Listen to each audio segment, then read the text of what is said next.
Apakah kalian yakin kalau kartun yang kalian tonton hanya menyimpan canda dan tawa? Atau malah menyimpan kisah tragis di baliknya? Saksikan terus di Tusi Story.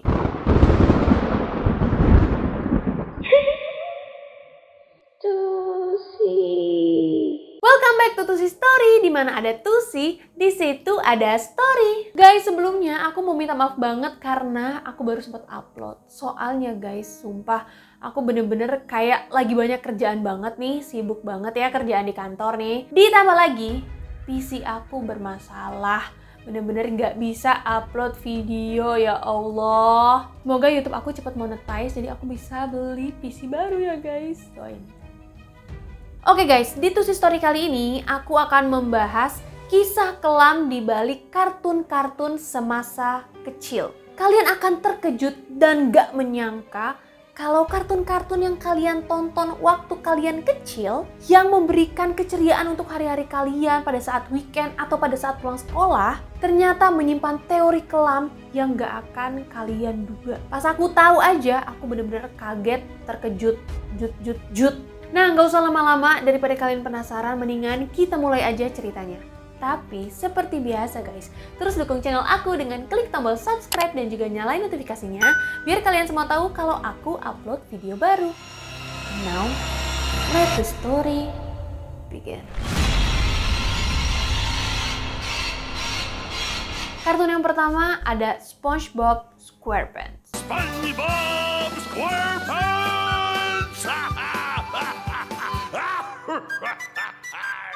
Sebelum kita masuk ke teori kelamnya, aku akan kasih kalian sedikit latar belakang tentang kartun ini. Jadi, SpongeBob SquarePants adalah animasi komedi TV series Amerika yang dibuat oleh seorang animator bernama Steven Hillenburg untuk Nickelodeon. Dan SpongeBob SquarePants ini pertama kali disiarkan pada tanggal 17 Juli 1999. Nah, jadi SpongeBob ini usianya udah hampir 22 tahun guys. Lumayan tua ya. Nah, siapa sih guys yang nggak tahu kartun ini? Sponge kuning yang kotak tinggal di dalam buah nanas di dalam laut di daerah yang bernama Bikini Bottom. Tapi kalian tahu nggak sih guys, kalau sebenarnya SpongeBob dan teman-temannya yang ada di Bikini Bottom itu adalah mutant. Jadi ada teori kelam dari SpongeBob SquarePants yang udah terkenal banget guys. Namanya Nuclear Test Theory atau teori uji coba nuklir. Jadi nih, Bikini Bottom dipercaya berada di bawah pulau yang bernama Bikini Atoll yang merupakan bagian dari Kepulauan Marshall di Samudra Pasifik. Nah, di tahun 1946, Bikini Atoll ini dijadikan tempat untuk meledakkan bom-bom nuklir Amerika Serikat. Dan salah satu bom nuklir yang diledakkan di sana diledakkannya di dalam air guys, di bawah pulau Bikini Atoll. Nah, radiasi dari nuklir inilah yang diyakini berefek ke makhluk-makhluk dan juga benda-benda di laut yang tadinya normal jadi bermutasi ke makhluk-makhluk aneh yang akhirnya muncul di film kartun SpongeBob SquarePants. Mulai dari sponge kuning yang hidup pakai dasi dan bisa masak, cumi yang bisa main klarinet dan selalu grumpy, kepiting yang bisa buka restoran burger dan punya anak seekor paus, siput yang jadi kucing dan jadi peliharaannya Sponge, bintang laut yang jadi temennya Sponge, sampai tupai yang bisa hidup di laut dan jago karate. Apalagi teori ini didukung dengan adegan yang banyak menampilkan awan jamur yang seperti menunjukkan adanya ledakan besar yang merupakan ledakan dari bom nuklir. Nah, selain Nuclear Test Theory, ada satu teori lagi yang mungkin bisa jadi nih bener-bener bikin kalian kaget, yaitu rahasia di balik kelezatan Krabby Patty. Kalian pasti udah tahu banget, walaupun kalian gak pernah nyobain. Setiap kalian nonton film SpongeBob nih, pasti kalian ngeliat kalau Krabby Patty bener-bener digambarkan sebagai burger yang paling enak. Sampai-sampai resepnya ini selalu diincar sama Plankton. Tapi Plankton gak pernah dapet resepnya apa. Dan kita juga gak pernah tahu sebenarnya di balik kelezatan Krabby Patty itu apa sih, terbuat dari apa. Nah, para fans dari kartun SpongeBob SquarePants ini percaya kalau sebenarnya Mr. Krab adalah seorang kanibal. Karena di balik kelezatannya Krabby Patty, ternyata burger itu terbuat dari kepiting. Nah kalian pasti tahu banget, pasti kalian bisa ngebayangin kan enaknya daging kepiting tuh kayak apa. Semua makanan yang dicampur sama daging kepiting pasti enak guys, dan harganya juga bihil.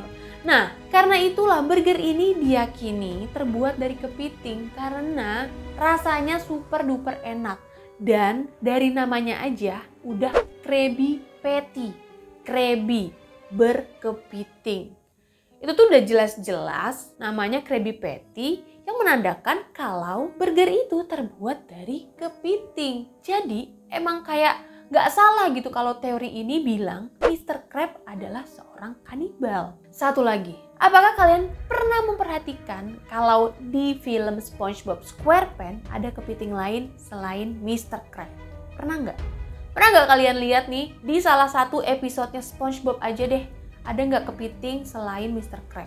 Larry bukan kepiting guys, Larry lobster. Bener-bener deh, aku selama nonton filmnya SpongeBob gak pernah melihat kepiting lain selain Mr. Krab. Bahkan nih, anaknya Mr. Krab aja yang namanya Pearl adalah seekor paus. Kepiting lain tuh bener-bener dia bunuh-bunuhin untuk kesuksesan restorannya ini. Sampai-sampai dia aja gak bisa punya pasangan kepiting dan bikin anak kepiting. Yang menandakan kalau Mr. Krab adalah the one and only crab in Bikini Bottom. Kartun yang kedua adalah Tom and Jerry.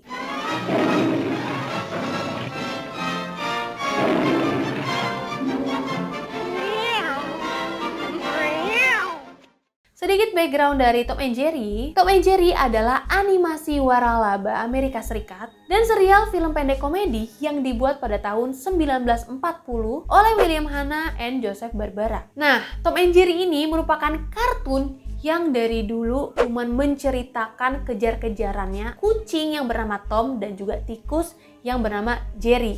Jadi, dari tahun 1940 sampai sekarang aku tonton Tom and Jerry sama aja guys ceritanya, cuman kejar-kejaran doang. Nah sebenarnya guys, ada teori kelam yang udah terkenal banget dari kartun ini. Teori ini bernama Nazi propaganda. Dimulai dari dua karakter utamanya aja guys, yaitu Tom yang ternyata diambil dari kata Tomis yang merupakan sebutan untuk militer Inggris. Dan Jerry atau Jerry's jelas-jelas mewakilkan nama untuk pasukan Jerman. Jerry, Germany. Nah walaupun si Jerry ini adalah tikus yang ukurannya lebih kecil daripada si Tom, Jerry selalu lolos dari kejarannya Tom. Bagaimanapun caranya dia coba untuk membunuh Jerry, jebakan apapun, pasti Jerry ini nggak pernah ketangkep sama Tom. Nah hal ini dipercaya ada makna implisit di dalamnya, di mana Jerry atau pasukan Jerman lebih cerdik dan licik kayak tikus dibandingkan dengan pasukan Inggris. Bahkan pemimpin Nazi yang bernama Hitler sebenarnya orangnya kecil guys, makanya digambarkan sebagai tikus. Ditambah lagi, kartun ini dibuat pada tahun 1940, yaitu tahun yang sama dengan Battle of Britain atau Pertempuran Britania, di mana perang itu terjadi antara pasukan Inggris melawan pasukan Nazi Jerman. Para fans juga berspekulasi kalau konflik yang ada di kartun Tom and Jerry benar-benar menunjukkan peperangan, di mana kartun ini sering banget nunjukin salah satu karakternya nih bikin bom atom atau TNT untuk meledakkan lawannya. Dan ledakan dari bom dan TNT ini selalu berdampak ke sekitar mereka. Kayak rumahnya hancur, terus tanahnya jadi bolong, sampai karakter lain yang ikutan gosong. Nah hal ini tuh seperti menggambarkan perang yang terjadi sesungguhnya. Dimana kalau ada perang, pasti sekitarnya tuh kena imbasnya. Rumah-rumah yang pada hancur, sampai banyaknya korban. Ada satu lagi teori terkenal dari kartun Tom and Jerry ini, yaitu kehidupan kucing dan tikus ini diakhiri dengan bunuh diri. Sumpah ini tragis sih, bener-bener kartun favorit aku dari kecil yang gak pernah bosan ditonton. Tapi kalau denger akhir hidup mereka adalah bunuh diri, itu bener-bener kayak gak percaya sih. Jadi guys, kartun ini diyakini berakhir pada episode Blue Cat Blues yang dimulai dengan Tom duduk di tengah rel dan ada narator yang bilang, "In a few minutes it'll all be over."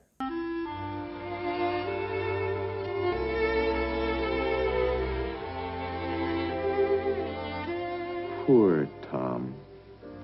In a few minutes it'll all be over. Nah, di adegan tersebut mukanya Tom tuh bener-bener sedih banget. Frustasi, depresi, kayak orang bener-bener pasrah banget gitu mau bunuh diri. Karena Tom ini dikhianatin sama pacarnya yang kabur dengan kucing jantan lain. Bahkan di episode itu, Tom dan Jerry tuh nggak ada kejar-kejaran guys. Dan si Jerry ini sampai bujuk-bujuk Tom supaya dia nggak bunuh diri. Karena dia pengen kehidupannya tuh kembali seperti semula, dimana mereka tuh kejar-kejaran aja. Tapi ternyata di episode yang sama, pada akhirnya Jerry juga tahu kalau pacarnya selingkuh sama tikus jantan lain.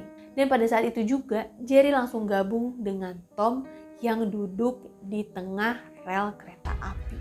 Emang gak ditunjukin guys kelanjutannya kayak apa. Apakah mereka benar-benar ditabrak kereta atau enggak. Tapi dipercaya mereka akhirnya mati karena bunuh diri tertabrak kereta seperti yang sudah mereka inginkan. Kartun selanjutnya adalah Pokemon.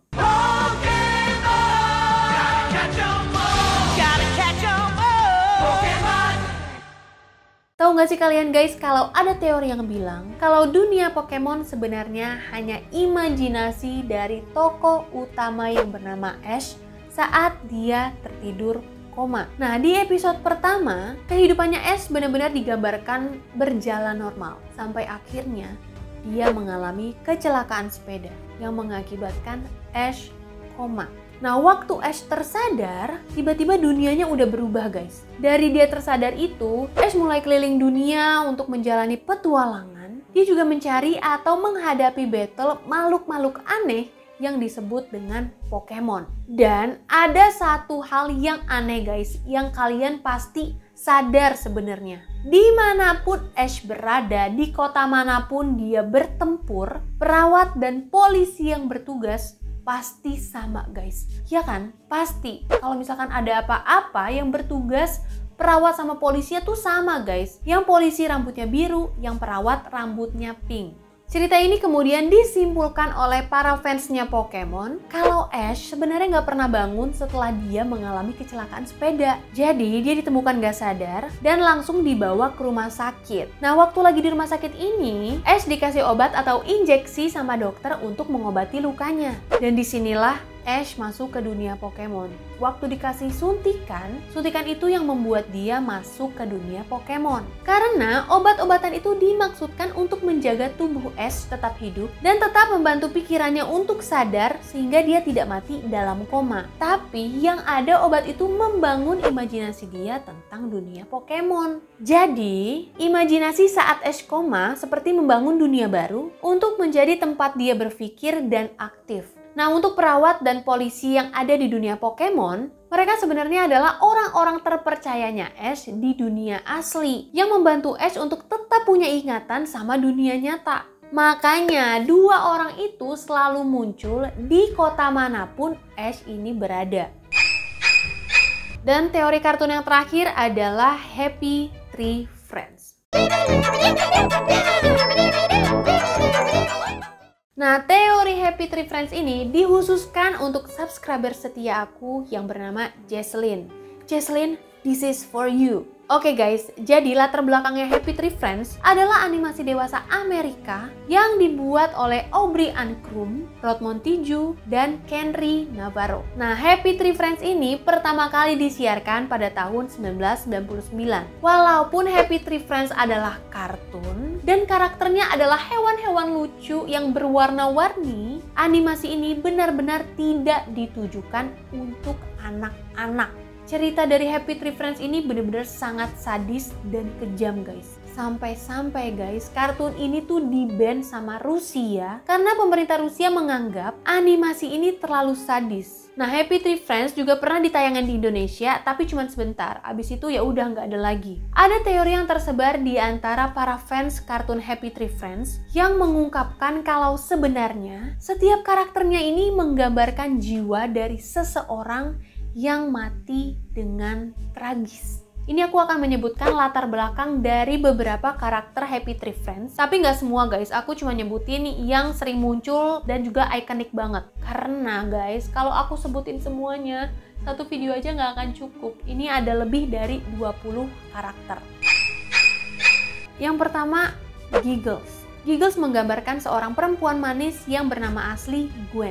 Suatu hari, Gwen lagi bantu-bantu kerja bakti di lingkungan rumahnya. Saat itu dia lagi ngebantu untuk daur ulang sampah. Tapi tiba-tiba Gwen mengalami kecelakaan di mana dia masuk ke penggilingan sampah dan akhirnya mati karena badannya hancur lebur di dalam penggilingan tersebut. Dan Gwen di kartun ini digambarkan sebagai Pink Chipmunk yang bernama Giggles. Yang kedua ada Petunia. Petunia menggambarkan karakter asli yang memiliki nama yang sama, yaitu Petunia. Nah, anak perempuan ini obses banget guys sama kebersihan. Dia juga mengidap OCD. Jadi, di sekitarnya dia tuh nggak boleh ada yang kotor, nggak rapi, nggak tersusun sesuai warna atau sesuai ukuran. Sampai-sampai nih, ibu sama bapaknya tuh worry banget guys sama dia. Karena kalau Petunia ini ngelihat sesuatu yang kotor atau sesuatu yang nggak bener, dia akan langsung terkena serangan panik, sesak nafas, dan berujung dia akan bersih-bersih yang sangat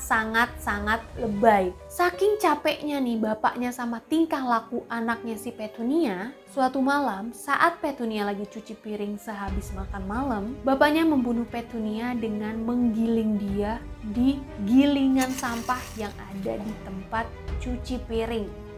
Wah, ini sih bapaknya juga sakit sih gua rasa. Dan di dalam kartun ini, Petunia digambarkan sebagai sigung yang berwarna biru. Yang ketiga, Cuddles. Cuddles menggambarkan seorang anak laki-laki yang bernama asli Carl. Carl adalah anak laki-laki kelas 5 SD yang populer banget di sekolah yang bernama Oran Elementary School. Carl jago banget guys main skateboard.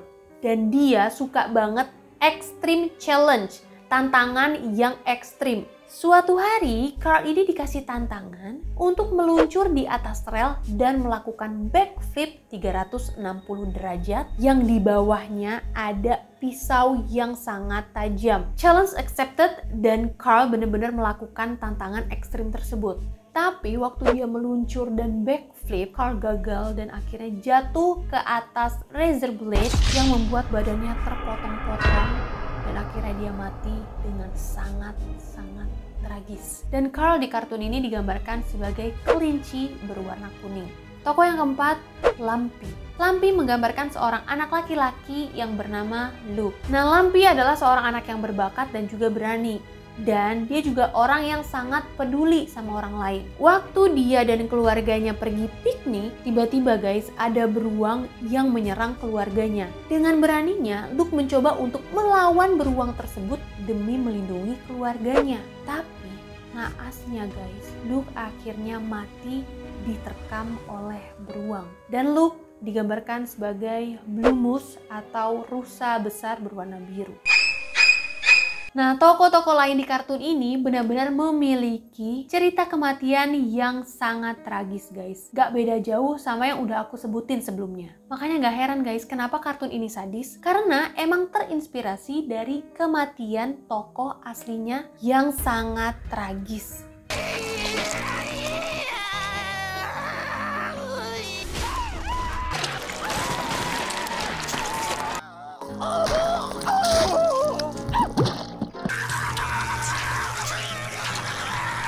Oke guys, itulah tadi teori-teori kelam dari kartun yang kita tonton semasa kita kecil, khususnya nih untuk anak-anak 90-an. Nah, kalau emang bener guys, kartun-kartun itu diambil dari cerita kelam, yang bikin kartun tuh bener-bener hebat menurut aku. Karena bisa ngebungkus cerita sedemikian rupa sehingga layak ditonton sama anak kecil. Kecuali si kartun Happy Tree Friends yang emang udah sadis dan kejam. Nah, menurut kalian nih guys, apakah kalian percaya sama teori kelam dari kartun-kartun ini? Atau kalian punya teori-teori lain? Langsung aja tulis jawaban kalian di komen. Segitu dulu tuh story untuk kali ini. Terima kasih untuk kalian yang udah nonton. Dan kalau kalian suka sama video ini, boleh banget guys langsung aja di-share ke teman-teman kalian.